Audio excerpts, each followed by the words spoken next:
Welcome. This is Brooke Klontz and Carly Dalton. Today we have Vanessa Barneveld. She is an award-winning author of This Is Your Afterlife with Bloomsbury Publishing, and she recently is releasing Under the Milky Way with Entangled Teen, and it's coming soon, August 10th actually, and so you can pre-order it on Amazon. I highly recommend that you do so. We have Vanessa here today to help equip you with the tools necessary to get published in today's industry. So we are really excited to have her today. We're gonna ask her a few questions about her book, Under the Milky Way. So Vanessa, what inspired you to write Under the Milky Way? I was inspired in part by my late mum. She was a total believer in UFOs. And the reason for that is because when she was a little girl, she actually saw 2 UFOs in one day, like they were traveling together, she said. And she was young, she was by herself. And of course, nobody believed her, but I believed her when she told me. And so this book is actually for all those people who have seen UFOs and no one believed them. I believe you. I also drew a lot of inspiration from a magazine series that I used to read when I was a kid. And it was all full of stuff like Men in Black, UFO sightings, aliens, witches, and all that sort of stuff. So that fed my imagination for all these years. And another source of inspiration comes from my day job, where I actually have to watch TV all day, which is such a hardship. I get to watch, well, I used to get to watch a lot of UFO shows. And that also kept my mind ticking, you know, what if aliens were real? What if they visited Earth? What if they live here? What do they want from us? So that's how it all started for me. And then in 2015 or thereabouts, that's when I started actually putting something down on paper. And here we are. Yeah, it's such a good book. I'm in love with it. Your Oh, characters, you did such a good job with your characters. They feel so real to me. I definitely have a crush on Hayden. But so what is your technique as far as with like, who's your favorite character and any kind of like character development tips that you have? But first tell us who your favorite character is. Okay, well, that's such a hard question. As to who my favorite character is, because I love them all. They're like family. But aside from Hayden and Cassidy, I love Angie, who's Cassidy's best friend. And unfortunately, her role got cut down a bit as the edits went on. I do have big plans for her later on. But I just loved how she was, you know, like a terrier trying to help her best friend, you know, win friends and influence people, you know, that sort of thing. She just wants her best friend to have a good life. So, and she goes overboard. Speaking of characters, I've noticed that when I was reading your book that some of your characters, all of your characters, have very marked physical characteristics, like down to the way they stand, the way they walk, the texture of their touch, like the leathery hands of the aliens. What do you, when you're building these descriptions and what they look like and even their family heritage, how do you structure that and outline it and put it in your character descriptions? Like, how do you organize that all? When I first start writing and when characters start forming in my mind, I kind of like have a blank canvas for them. Like I have an outline of them and their features are blurry. And then I go look at Pinterest or whatever and check out models and actors, and kind of the look of my characters kind of start to form. And as I get into the character development as well, then they start to become much more clearer to me. As for the aliens and their look, well, the gray aliens in my book, they're based on, you know, your average movie alien, you know, the big head, huge eyes, spindly arms and legs. As for their skin, I originally wrote them with fish scale skin. And then I remembered when I was a little kid, my stepmother gave me an E.T. doll, and it had pleather skin. And it felt like real skin. It was kind of realistic. So then I changed my aliens into E.T. like pleather skin. Interesting. Yeah. As for family heritage, the heroine, Cassidy, she's Dutch Indonesian like me, so she has a few characteristics of mine, except height. Cassidy's tall, whereas I'm 5'2" and pretty short. But, yeah, I would like to be Cassidy's height. Is that why you made Cassidy tall? Yeah, just to put myself in her shoes, just to be tall for once. I love that. Yeah.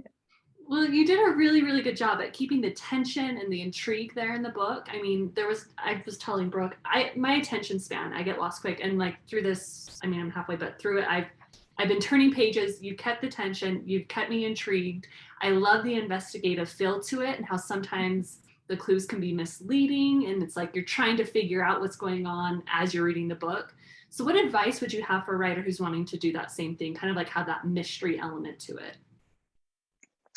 Well, I grew up reading Agatha Christie books, and while I could never pretend to be as good as Agatha Christie ever was, what she taught me was, planting red herrings and making sure that whatever clue you put in, there has to be a resolution to that clue, even if it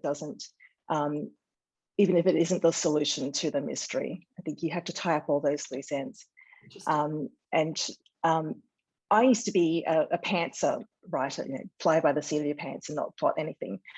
This book taught me that I have to plot everything, down to every scene. Otherwise, I'll just get completely lost.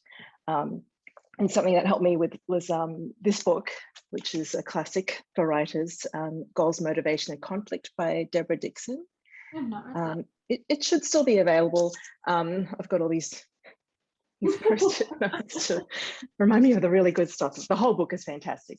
And also another book, Save the Cat by Blake Snyder, which is another staple for writers. So that taught me a lot about plotting. And anytime I got stuck, I would just sit down with pen and paper and write down the goal, motivation, and conflict for not only the characters, but also for the scene itself. So that helped as well. Huh. I knew always having that for characters, but I never thought about doing it for the scene itself. I like that. Yeah, and I think the show The Americans, I don't know if you've seen that. It's a fantastic show. It's set in the 70s about a pair of Russian spies who are sent to America to live as husband and wife. And they have a family, not even their children know that they're spies. But every scene in that series means something, and it has a goal. It has so much tension as well. So that taught me a lot about story arcs, character arcs, and even just an in-scene arc. So Yeah, I'd recommend watching that. You did a great job in Under the Milky Way. It has all those elements in every scene. Thank you so much. Well, I have Agatha Christie and The Americans to thank for that. Yeah. It definitely kept me hooked. I read the whole book in like 2 days. Thank you. Wow, that's amazing. Thank you. That's such a compliment. I love the book's insight into the deaf community. What made you so passionate about writing about deaf characters and portraying them? Well, in my day job, I'm a TV captioner for the deaf and hearing impaired.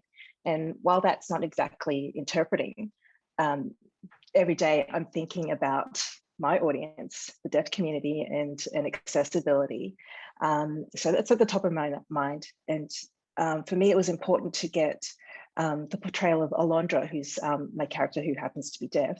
It was important for me to get her portrayal right and the portrayal of sign language right as well. So I checked with a number of friends. I had a couple of friends who have immediate family members who are deaf. I talked to a linguist who, I talked with a linguist who teaches deaf people, and also spoke with an interpreter to get their feedback on the scenes. So I would advise for anyone doing the same, just research as much as you can, interview people, don't use stereotypes or generalize or make assumptions, and definitely employ a trained sensitivity reader to make sure that you've got all the details right. Mm-hmm. Did Entangled Teen have a sensitivity reader for you, or did you find one? They had one for me, so that was brilliant. Yeah, but yeah, I think if you're self-publishing, or even if you have a contract, do seek out a sensitivity reader. Very good advice. Yeah, that's awesome. So you did like a really good job with your romance as well, like as a side subplot in your book, and like keeping Hayden feel like almost perfect, but he also still had flaws, so he still felt real. What advice do you have for somebody wanting to write romance as a subplot, or any kind of like romantic tips that you have? For romance writing tips, well, I've always been a romance reader, first and foremost. I think you really have to love the genre you're writing in, otherwise your characters and your story just don't ring true. And another thing is that you have to make your characters lovable. And that seems sort of obvious, doesn't it? But they have to be lovable and do lovable things that readers can relate to, and give them obstacles or situations to keep them apart, and then give them a reason to fight to stay together. And then it seems corny to say, but if you write from the heart, that'll shine through on the page too. And that applies to writing romance or any genre. Yeah. So yeah, writing romance. I've been a romance writer for a long time, but it's still difficult to explain. Yeah. How to write a good romance. Yeah. It's so subjective too. Everyone's got their own, I mean, their book boyfriends that they like, you know, enemy lovers or friends to lovers or instant love or whatever, but you did a really good job with it in your book. I've really enjoyed it. I've got to have a lot to my books. Well, I love Hayden. I actually loved giving him a few flaws, so he wasn't totally perfect. I love that he couldn't really drive a manual transmission car. That was to me, that was kind of hilarious. It wasn't high tech enough for him. He's like, I love that. That's true. That's it. Yeah. I noticed that your book was set in Colorado, but you're from Australia. I love your accent, by the way. You probably hear that all the time from Americans, but what made you decide to set it in Colorado? Well, theoretically, I could have set it anywhere because, you know, UFOs have been sighted all over the world. And even in the first scene of my book, it's set in the Nullarbor Plain, which is in the southern part of Australia. But my dad lives in America. So prior to the pandemic, I visited him once or twice a year. But I've been all over the US, including Colorado. And I like the idea of setting the book in a mountainous, landlocked area where aliens might go about their business undetected. And incidentally, an old TV series that I loved, Mork and Mindy, is about an alien who finds himself in Boulder, Colorado. So that was kind of poetic to me. And I love Colorado as well. It's gorgeous. It is beautiful. If you ever want right next door to Colorado. So there were quite a few government letters in your book. How did you research those? And like, what were the correspondence would typically be done? Like, was there, I mean, obviously you've done a lot of research into your book, but did you keep everything pretty realistic as far as what the government puts out? Yeah, I tried to. I've been in management jobs, and the experience of writing memos came into that. There's also troves of declassified government documents online, so I was just able to look at those and format my government memos in the same sort of way, with all the details, like things like just boring stuff, even like I can't say this word. Procurement. Okay, I can say it now. Yeah, boring stuff like government procurement of facilities and that kind of thing. The stuff no one really likes to read, but I added those in for authenticity. Definitely gave it that. Little clues throughout. Yeah.